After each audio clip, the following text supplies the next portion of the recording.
Yon Miaileanu, bonjour. Bonjour, monsieur. Vous avez publié aux éditions L'Harmattan Portrait d'acteur. Alors, vous êtes là aujourd'hui pour répondre à quelques questions. Euh, Pourquoi avez-vous fait ce livre? Qui sont ces gens dont vous faites le portrait dans votre ouvrage? Et voilà, racontez-nous pourquoi ce livre. Premièrement, quand j'ai commencé à faire des portraits, je n'ai pas du tout pensé à un livre. J'ai fait comme ça par amour pour les acteurs et les actrices, surtout pour les actrices, vous devez le connaître. Hein. Et j'en voyais pas dans une seule publication, dans beaucoup de publications de Roumanie. Et pourquoi j'ai fait? Parce que j'aime le théâtre en général. Je voulais moi-même être acteur parce que j'aime l'acteur en soi.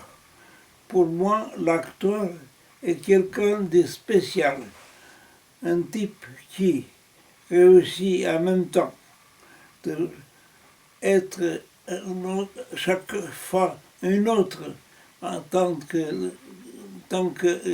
interprète des divers personnages et en même temps rester soi-même. Ça m'a plu énormément aux acteurs. C'est à cause de ça que je considère que c'est une sorte d'être spécial.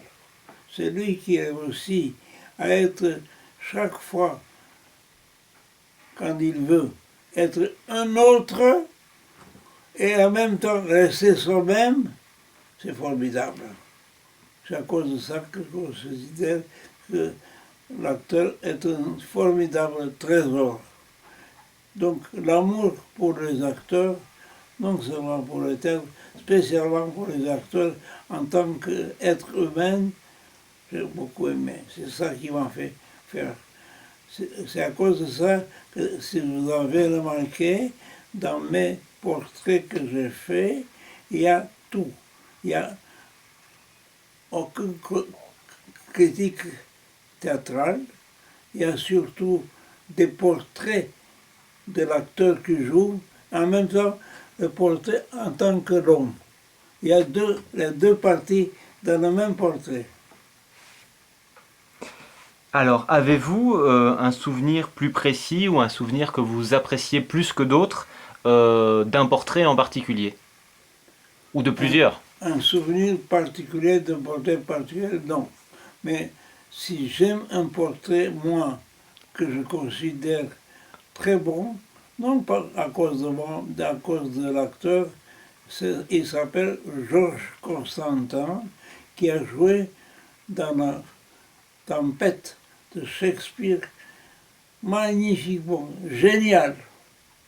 Je n'oublie jamais, j'ai tout le temps devant mes yeux son jeu. Est-ce que vous trouvez qu'aujourd'hui on parle pas assez des acteurs de théâtre et peut-être trop des acteurs de cinéma?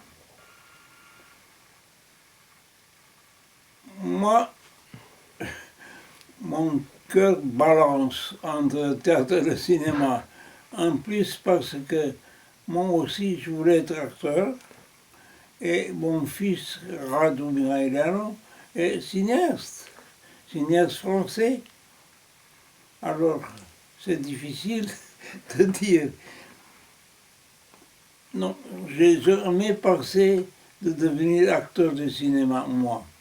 Moi, j'ai toujours désiré d'être acteur. Et ma belle, euh, ma compagne, dès qu'elle m'a vu, elle dit, mais tu es acteur?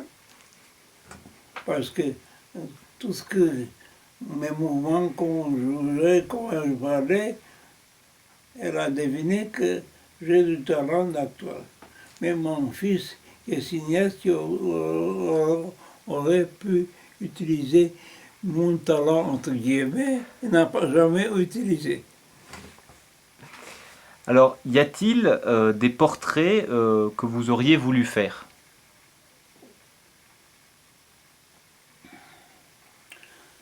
Moi, j'ai fait, je dois vous dire, 80 portraits.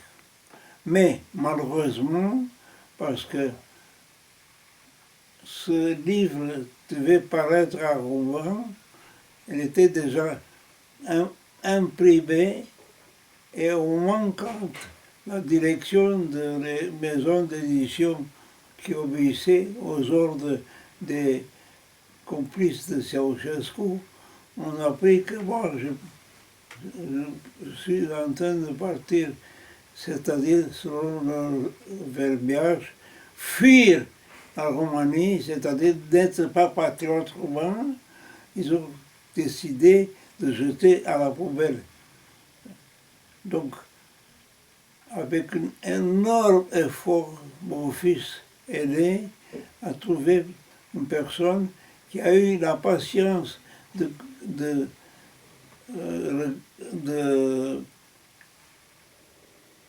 jeter un regard sur beaucoup de publications, mais parce qu'il n'y avait plus de livres. Il n'y avait que des portraits dans des publications qui ont publié. Et il y avait au moins 8 ou 9 publications.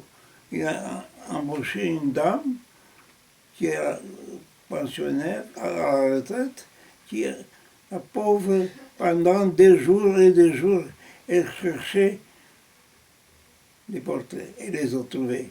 Mais elle n'a pas trouvé tout. Elle a trouvé, je ne sais pas combien, 60, 45, 15 portraits sont perdus pour toujours.